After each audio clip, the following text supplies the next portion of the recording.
19 साल के अमृतपाल सिंह दिसंबर 2022 में अग्निपथ स्कीम के तहत सेना में अग्निवीर बने थे और जम्मू कश्मीर में उन्हें तैनाती दी गई थी। लेकिन एक दुर्भाग्यपूर्ण घटना में अग्निवीर अमृतपाल सिंह की राजौरी सेक्टर में संतरी ड्यूटी के दौरान मृत्यु हो गई।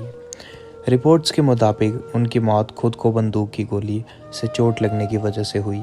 सेना के अधिकारियों ने बताया कि मौत की वजह के बारे में डिटेल में पता लगाने के लिए कोर्ट ऑफ इंक्वायरी हो रही है, लेकिन मामले में तब तूल पकड़ लिया जब अग्निवीर अमृतपाल सिंह की मौत के बाद सेना की ओर से उन्हें गार्ड ऑफ ऑनर ना दिया गया, यानी कि अमृतपाल सिंह को सैन्य अंतिम संस्कार नहीं मिला। मृतक अग्निवीर अमृतपाल सिंह पंजाब के मानसा जिले के गांव कोटली के रहने वाले थे और उनके पिता ने इसे लेकर सवाल उठाए, जिस पर विवाद शुरू हो गया। वहीं सेना ने अपने आधिकारिक बयान में इस बात पर जोर दिया है कि वह सैनिकों के बीच इस आधार पर भेदभाव नहीं करती कि वह अग्निपथ योजना के लागू होने से पहले या बाद में सेना में शामिल हुए थे। ऐसे आरोप थे कि अमृतपाल सिंह के अंतिम संस्कार में सैन्य सम्मान नहीं दिया गया क्योंकि वह एक अग्निवीर सैनिक थे।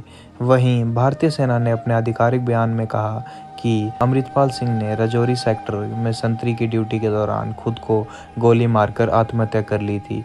रविवार रात बयान में सेना ने कहा कि अमृतपाल सिंह की दुर्भाग्यपूर्ण मौत से संबंधित तथ्यों की कुछ गलतफहमी और गलत बयानी हुई है।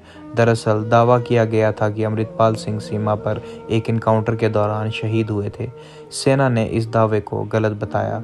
सेना ने बताया है कि 11 अक्टूबर को अमृतपाल सिंह ने गोली मारकर खुद की जान ले ली थी। इसके बाद पहले से तय प्रक्रिया के मुताबिक उनके पार्थिव शरीर का मेडिकल कराया गया। कानूनी प्रक्रिया पूरी की गई और आर्मी के इंतजाम के मुताबिक एस्कॉर्ट पार्टी भी भेजी गई थी। उनके गांव में उनका अंतिम संस्कार कराया गया।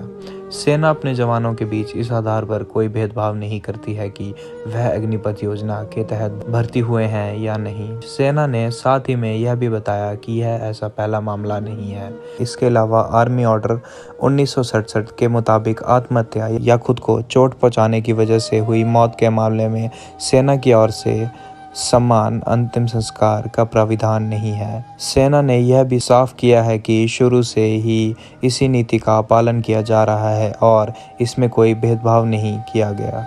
सेना की ओर से जारी आंकड़ों के मुताबिक साल 2001 में अभी तक 100 से 140 मामले ऐसे हैं जिसमें सेना के जवानों की मौत आत्महत्या या खुद को पहुंचाई गई चोट की वजह से हुई है।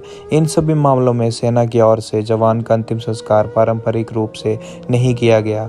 सेना ने ऐसे मामलों पर दुख जताया है और कहा कि भारतीय सेना अपने जवानों के परिवार के साथ सहानुभूति रखती है और तय प्रोटोकॉल के हिसाब से ही काम करती है। वॉरियर कॉमरेड्स देश के इन वीर सपूतों को शत शत नमन करता है। जय हिंद, जय भारत।